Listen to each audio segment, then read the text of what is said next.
যে আওয়ামী লীগ যদি কোনো কারণে ফেরত আসে সবাই পালালে আমার জন্য পালানো না লাগে। আওয়ামী লীগের নৌকাও নাই, তো যে মনে চায় সে করুক, তা আপনি বলতেছেন কেন?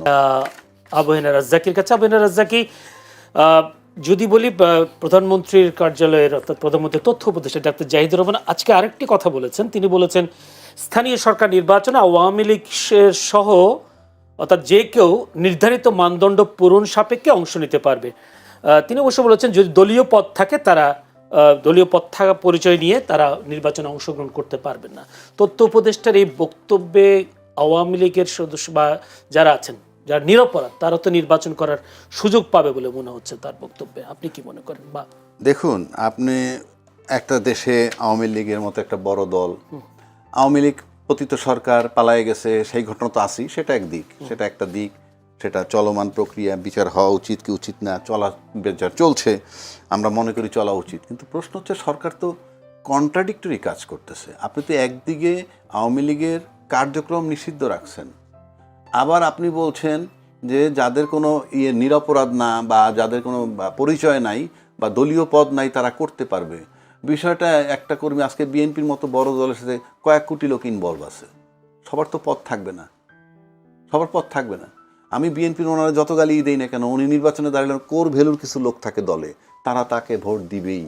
অর্থাৎ যদি আমি বলি বিএনপির 35% ভোট আছে, তার ভিতরে কোর ভ্যালুর ভোট মনে করেন 15টা বা 20টা, আপনি এটা সরাইতে পারবেন না, এটা সরবেই না সে, কারণ এটা তার অস্থি মজ্জায় চলে গেছে। ইয়েস, একইভাবে আওয়ামী লীগের সেই ভোট আছে।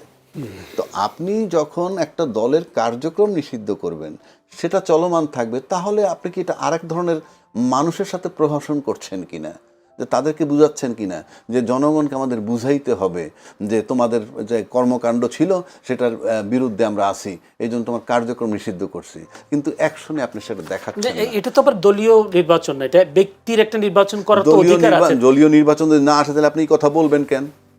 এই কথাটা বলবেন কেন? আপনার বলতে বললো কে? আপনি যদি দলীয় প্রতীক না থাকে, দলীয় প্রতীক নৌকা কি ধানের শীষ নাই, তো দাড়িপাল্লা নাই, তো এনসিপির শাপলাকলি নাই, আওয়ামী লীগের নৌকাও নাই, তো যে মনে চায় সে করুক, তা আপনি বলতেছেন কেন? আপনি তো ঠাকুর ঘরে কে রে আমি কলা খাই না বিষয়। একটু আগে তার একটা বিষয়ের প্রশংসা করলাম যে এই যে পুশিন সংক্রান্ত যে বিষয়টা, যেটা স্ট্যান্ডবাজি হতে পারে, আমি বললাম যে এটা সময় তো লোকসভা নির্বাচন হয়ে গেলে আবার থেমে যেতে পারে, লোকসভা নির্বাচন হওয়া মানেই 5 বছরের জন্য এটা স্থগিত। তা আপনি আবার এই কথাটা বললেন কেন?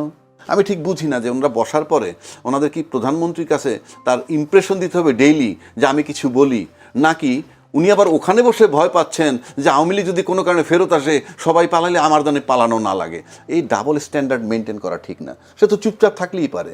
আপনি যখন প্রতীকে নির্বাচন করবেন না, তখন কে আওয়ামী লীগ, কে বিএনপি, কে জামাত, কে জাতীয় পার্টি, এটা তো আইডেন্টিফিকেশন নাই। করুক অ্যাজ ইউজুয়াল। আপনি বলতে যান কেন কে নির্দোষ কিংবা যায় যে অপরাধ করেনি? হু আর ইউ টু আইডেন্টিফাই? এটা তো কোর্ট ডিসাইড করবে। কোনো মামলার তো জাজমেন্ট হয় নাই, ওই একটা মামলার জাজমেন্ট হয়েছে শেখ হাসিনার বিরুদ্ধে। আর এখন তো আমরা আইসিটি কোর্টের অস্তিত্বই খুঁজে পাই না। আপনি যে বলতেছেন বিচার আদৌ হবে কিনা, আমি ওই বিতর্কে যাচ্ছি না এখন, কিন্তু আমি এই কথাটা সাপোর্ট করি না। এটা আপনার বলা নিষ্প্রয়োজন ছিল। আপনি যদি প্রতীক ছাড়াই নির্বাচন করেন, যে মনে করে সে করুক, সমস্যা কোথায়? আপনার অহেতুক একটা বিতর্ক তৈরি করেন। আমার মনে হয় উনি ভীত সন্ত্রস্ত। মানে আমি অনেকেই দেখি ভীত সন্ত্রস্ত যে যদি কোনো কারণে সিচুয়েশন চেঞ্জ হয়ে যায়, এই জন্য বোধহয় সবকুল রাখতে চায়। অনেক মানুষ আছে সবকুল রাখতে চায়, আপনি সবকুল রাখতে পারবেন না। সবকুল যদি রাখতে চান আমার মতো নিরপেক্ষ হয়ে যান, কোনো দলে যায়েন না, কিছু হইন না, সরকারি সুবিধা নিয়েন না, উপদেষ্টা হইয়েন না, মন্ত্রী হইয়েন না, এমপি হইয়েন না, তখন মানুষ আপনাকে গ্রহণ করবে। আমার কথা ভুল হইলেও ভাববে ওনার মেধা কম, উনি ভুল বলছে, আর আপনি ভুল বললে বলবে আপনি ইন্টেনশনালি বলছেন। তো এই জন্য কম কথা বলা ভালো, সুযোগ পাইলেই বলতে নাই। এটা উনি ভালো কাজ করেননি, উনি জাজমেন্ট দিচ্ছেন। He is nobody to make any judgement যে কে নিরপরাধ কে অপরাধী, এই জাজমেন্ট উনি দিতে পারবেন না। আর প্রতীক ছাড়া নির্বাচন যখন হবে, এনিবডি ক্যান পার্টিসিপেট, সেটা তো ওনার বলা লাগবে না।